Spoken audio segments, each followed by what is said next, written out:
Ladies and gentlemen, I will be telling you today about why groups are such fascinating creatures. These structures are simple in nature, but they're so rich in properties and symmetries. And I will be going over some of these today. We will be having a look at the first proposition, which denotes 5 group properties.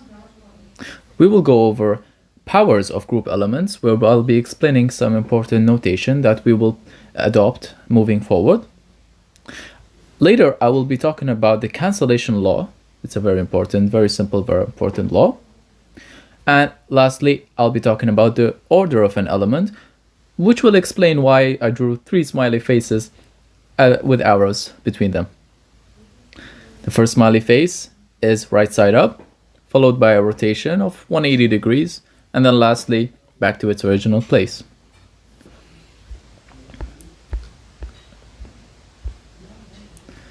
Let's have a look at the proposition.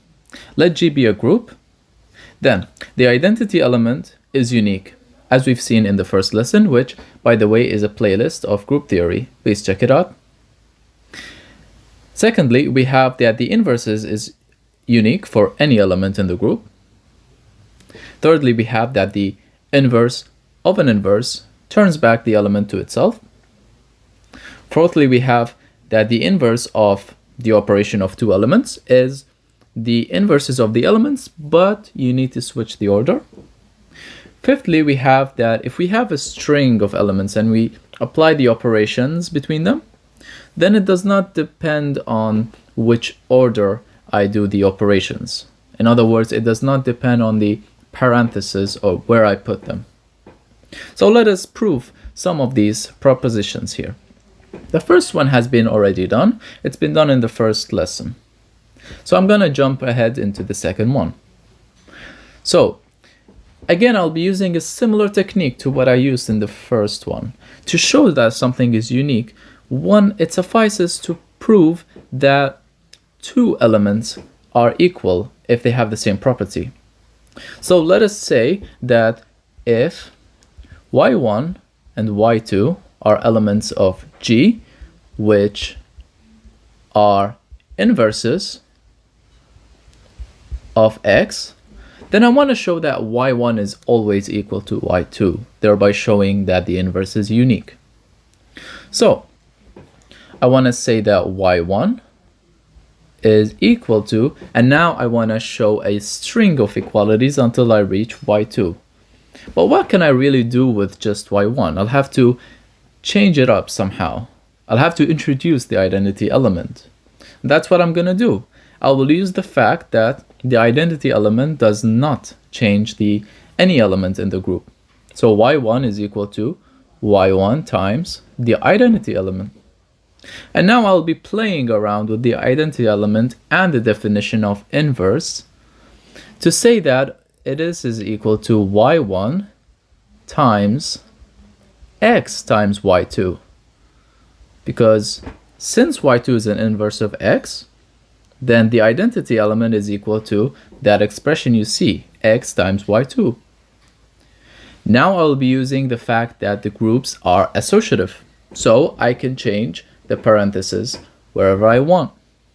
So this is equal to y1 times x times y2.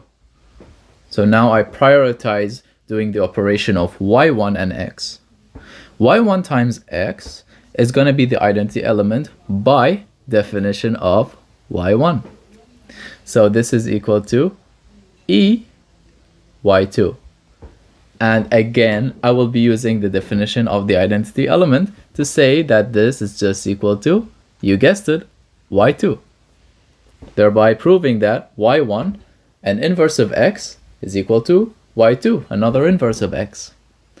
Now let us prove number 3, which is the inverse of the inverse is just the element back itself. To prove that, I want to use the fact that inverses are unique. So I'll be showing you 2 inverses of A inverse, and then I will say that they are unique. The first inverse of A inverse is So A inverse times A inverse, that is equal to E, because of the definition of inverses. So if this, let's say, is B, and this is also B, then we just showed that B times B inverse is equal to E. Another inverse for A inverse is simply just A, because A times A inverse is equal to E. So now we have just proved that we have two inverses for A inverse, which is this one here and A. By uniqueness of inverses, these two have to be equal. A inverse inverse is equal to A. That is number 3. Let's prove number 4 now. Proving number 4, which is A times B inverse is equal to B inverse times A inverse. To prove that, it suffices to claim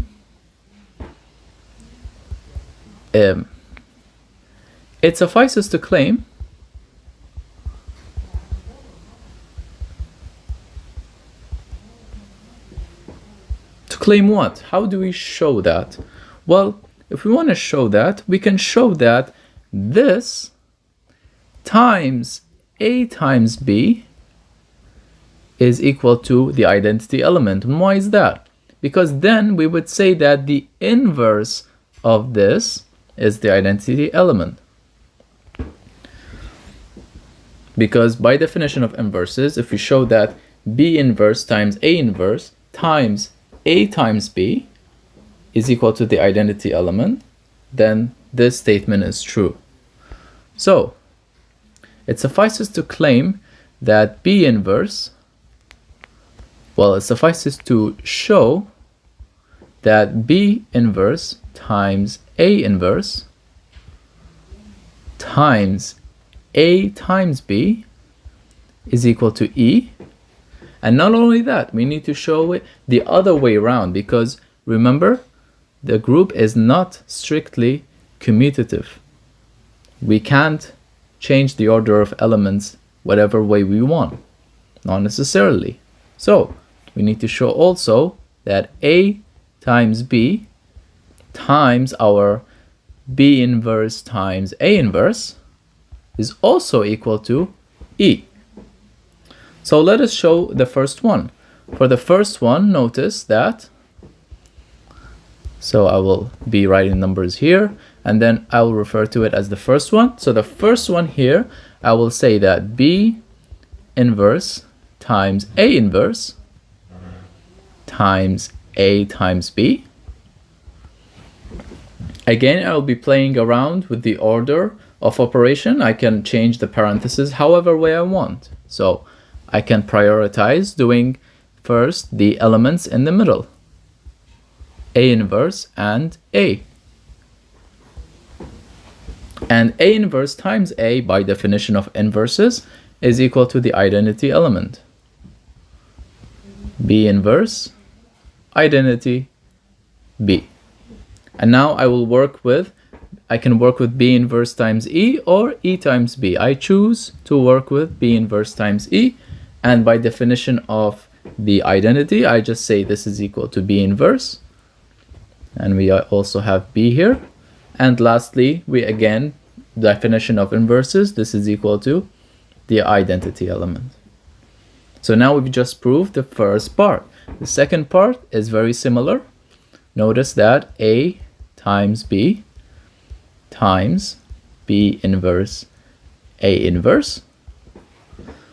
We can also use the associative property to say A times B inverse. And we use the definition of inverses to say A times E times A inverse. Again, we use the definition of identity to say A times A inverse. And lastly, definition of inverses, we say A times A inverse is E. Lastly, we have that a1 times a2 times dot dot dot, just an, does not depend on parentheses, and that is simply we can use a proof by induction, which I will leave as an exercise for you. Proof by induction, you have to know what induction is, and you can use it on induction on n. So this completes the proof of the first proposition. Next on the list comes the notation about the powers of groups elements. So first of all, let's start with the simple fact that we can write the number 1 to denote the identity instead of E. Afterwards, if G, the group, has an additive notation, in other words, if the operation is a plus instead of a star, then for identity we use 0. Because it makes sense, 0 as an additive identity, if we add it to any number, it does not change that number. However, keep in mind that the addition here is not the usual addition of numbers, and it is just merely notation for an operation of a group. So the 0 is the identity, and the inverses are minus A instead of A inverse. So for an element, we put the negative sign to denote its inverse. Next up, instead of A star B, we could simply write AB to be more convenient. Next up, if n is an integer which is strictly greater than 0, instead of writing x times x times x times x, let's say we wrote it n times, we could simply write x to the power of n. And instead of writing x inverse n times, we can simply say x to the minus n. These are simply notations, so the power of x is just x multiplied by itself using the operation n times. And x to the 0 is, by definition, equal to the identity element. Lastly, we say that if G has additive operation, then we write, instead of x to the power of n, we write n times x. It also is very consistent with the way that we are using additive notation. It means that this means that x plus plus x n times. So it's n times x. And minus n times x instead of x to the minus n. So this means that we add the additive inverse of x to itself n times. And instead of x to the 0, we simply say 0x.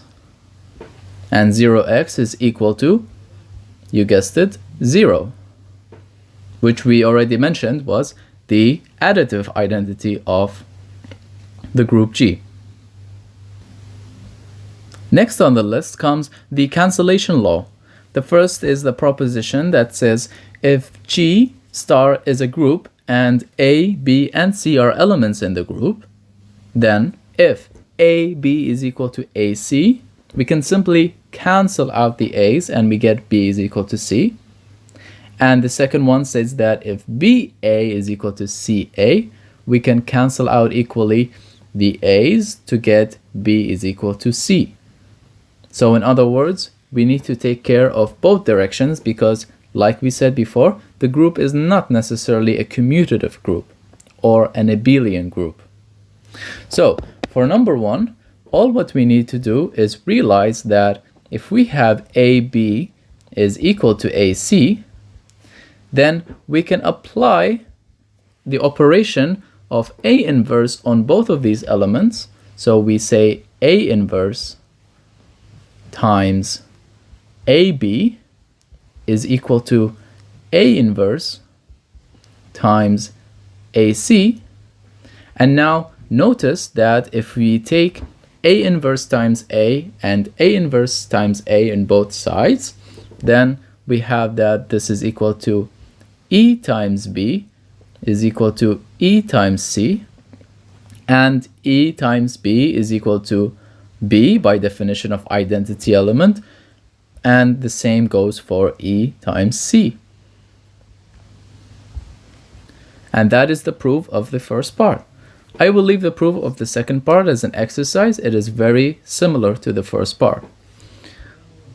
Let us move on to the next order of business.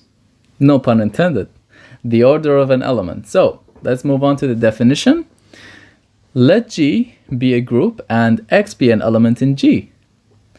We call the order of X, which we denote by X in a bars, is the smallest integer n bigger than 0, such that x to the power of n is equal to 1. So basically it is the number of times in which we multiply x by itself until we reach the identity element. If such an integer does not exist, in other words, if there is no such n such that x to the n is ever going to be the identity element, we call x to have infinite order. So the reason I drew the funny little smiley faces that are turning around is because they represent a group. Teaser trailer for the next lesson in our series, which talks about dihedral groups, amongst other things. So the group elements here are the configurations of the smiley face. It's either right way up or upside down. So what are the operations here? The operations are either you can do nothing, which is just keep the face as it is, do not change its configuration. Another operation is to rotate it 180 degrees. So the do nothing operation clearly indicates that is the identity element of the group of symmetries of this smiley face. So you can see in number 1 and number 2 that the starting point and the ending point are the same, which means these two operations, 1 and 2, are equivalent. They're the same, they're equal. So the first one, if we call G the operation of turning 180 degrees, we say that here is G, and this is also a G, and so this is equal to G times G, which by the notation we've already talked about is G squared. And the second one, we said that it is the identity element. And we say that both of them are equal, so we say that G squared is equal to the identity element. So 2 here is the smallest number such that G to the power 2 gives the identity element. So this operation of turning 180 degrees has order 2. Let me give some examples on the order of elements. The first example is very trivial. It says that the order of x is equal to 1 if and only if x is the identity element. In other words, the identity element is the only element in the group which has order 1. Any other element in the group has order that is not equal to 1. Number 2, if G star is the set of, well, the group of all the integers, with the operation being addition, and R is an element in the group, in other words, R is an integer, then if R is equal to 0, the identity element, then as we said before, the order of R has to be 1. But if R is not the identity element, then can we ever reach 0 by adding R to itself? So let's say R was 2. If we add 2 to itself, we get 4. If we add it to itself again, we get 6 and 8, and it increases, so on and so forth. It can never reach the identity, which is 0. So the order here is infinity, because this n that we're looking for does not exist. The third example says that if G is the group of non-zero rational numbers, hence I write the x on top of the q, it says non-zero, not including 0, with the operation of multiplication, and r is an element of the non-zero rational numbers, then the order of r, let us explore what the order of r could be. Well, if r is the identity, which is 1, then the order is 1, as usual. If r is equal to -1, then we have to see what is the smallest number, such that if we multiply -1 by itself, we get back 1, which is the identity. Is it 1? Let us see. -1 to the 1 is equal to -1, which is not the identity. So it is not 1. It is bigger than 1. Is it 2? Well, -1 squared is 1, which is the identity. So 2 is the smallest such integer. So the order of r, if r is equal to -1, the order of -1 is equal to 2. And if for any other rational number, a over b, if a over b is not equal to 1 or -1, if we take any power, let's say we square it, or we cube it, or we take the 4th, 5th, 6th power, we will never get back 1, for the same reason as for the integers. So we say that the order of r is infinity if r is not equal to neither 1, neither -1.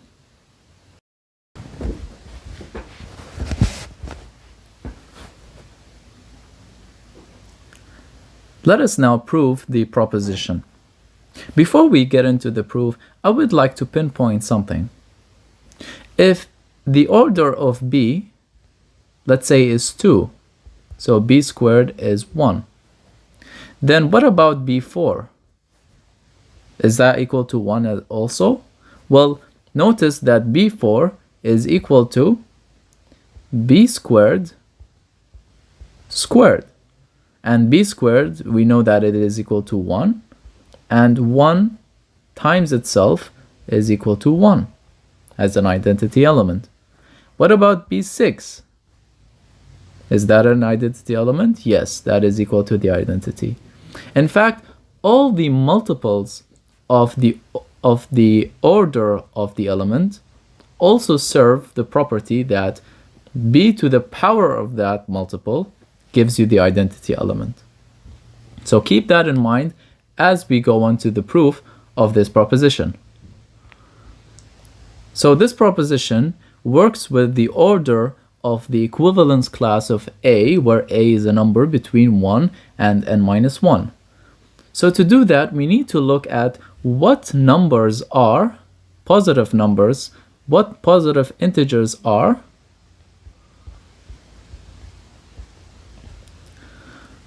such that the a to the power r, additive power of course, because we're an addition operation, gives you the identity element. So in other words, this is equivalent to saying a to the r is equal to 1. We are interested in these positive integers.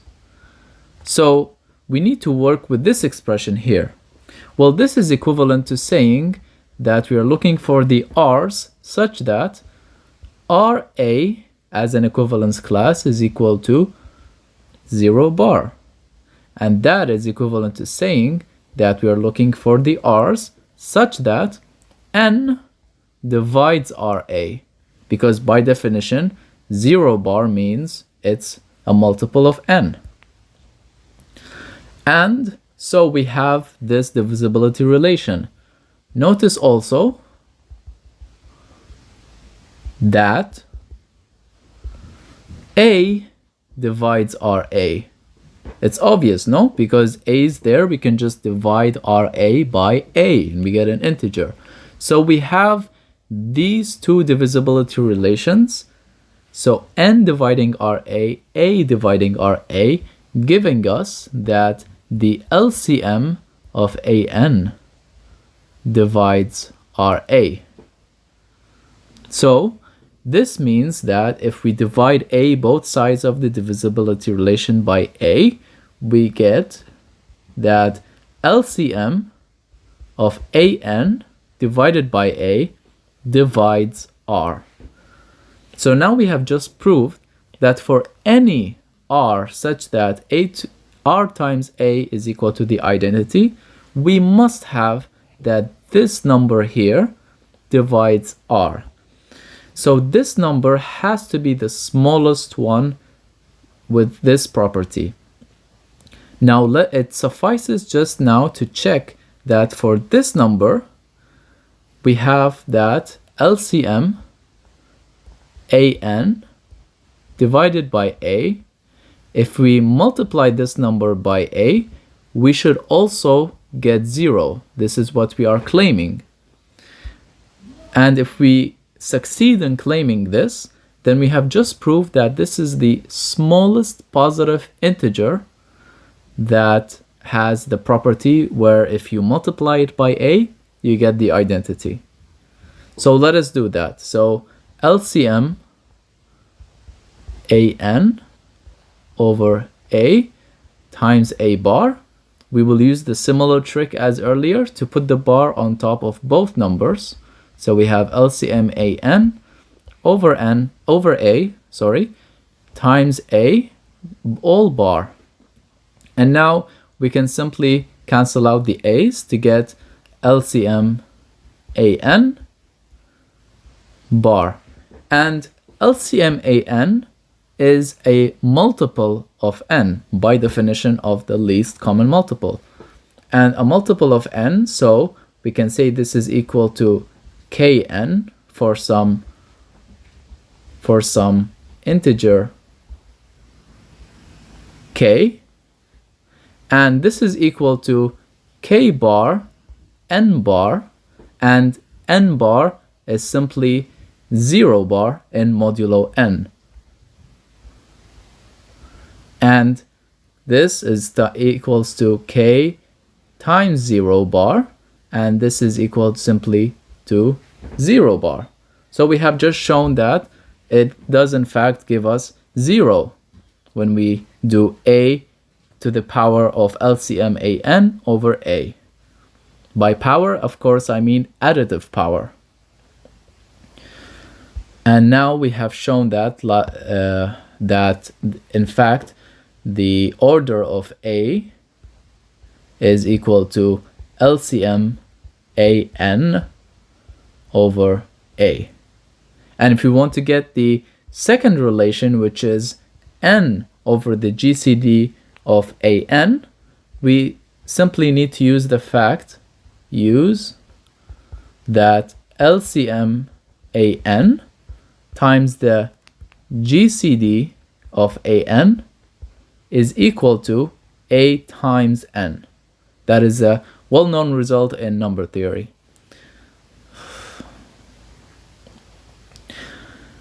This means that we can replace LCM AN by A times N. So LCM AN is equal to A times N divided by the GCD of AN. And this is equal to now A times N divided by the GCD of AN divided by A. We cancel out the A's to obtain at the end N divided by the GCD of AN, thereby completing the proof of this very important proposition.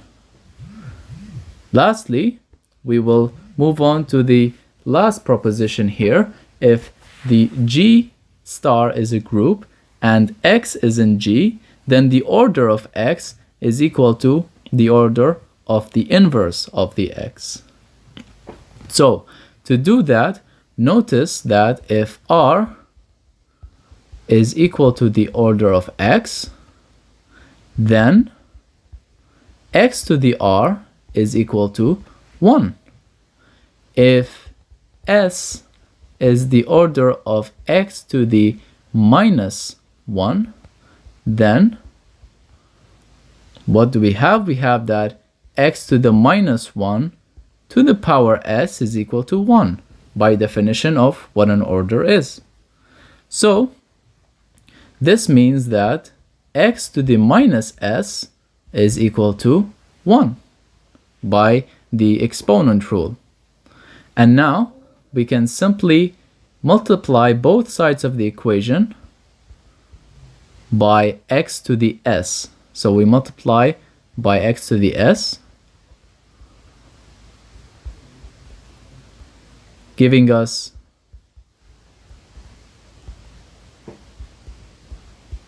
one is equal to x to the s. So we just proved that following this we have x to the s is equal to 1. But we know that r, being the order of x, is the smallest integer, positive integer, such that x to the r is equal to 1. So s being an integer such that we have the same property, we must have then that s has to be bigger or equal to r. Now, if we reverse the story and we call s being the order of x to the minus 1, and we use the same argument but reversing both r and s, we can have that r is less than or equal to s. Therefore, double inequality tells us that r is equal to s. So the order of x is equal to the order of its inverse. And that concludes the lesson for today. Thank you very much. I really appreciate you following me in this fantastic journey in group theory. And I will be seeing you more soon, where we talk about really special types of groups and much more.